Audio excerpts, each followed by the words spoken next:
Kera habayeho igiturage cyitwaga Karembwe, haturukaga inkuru idasanzwe y'umugabo w'umupfumu witwaga Nyabukombe.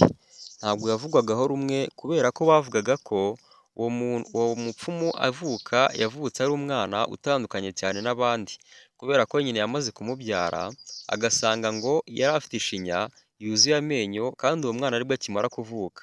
Uwo Nyabukombe kandi yari afite ijisho rye rimwe ry'ibumoso ry'umutuku w'amaraso, irindi jisho ryari icyatsi cy'urwatsi rubisi.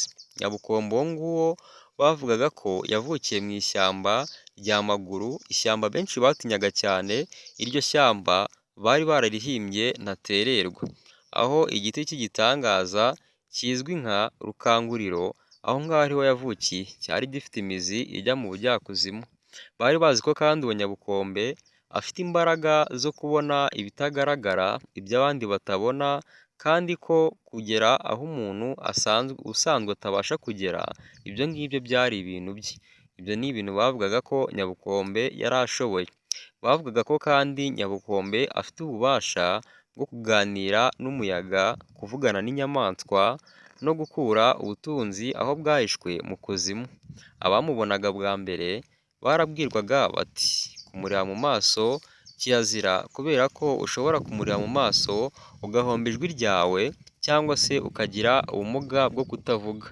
Aho ngaho ibyari birenze ibyo bakuragamo n'ubusazi, kubera ko uwamurebaga atabizi cyabaga kizira cyane. Atabizi yahitaga ahinduka umusazi. Rimwe rero reka igikuba kize gucika muri icyo giturage.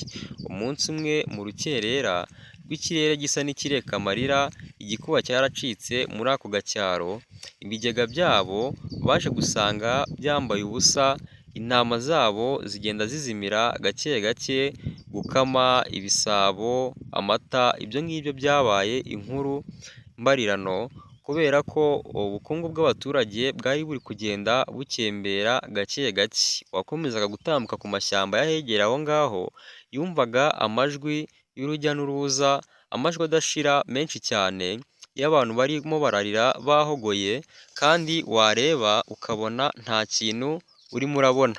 Amakuba yari yarihariye buri umwe, ku buryo warebaga buri umwe muri ako gaturage mu maso ukamubonamo agahinda gakabije cyane.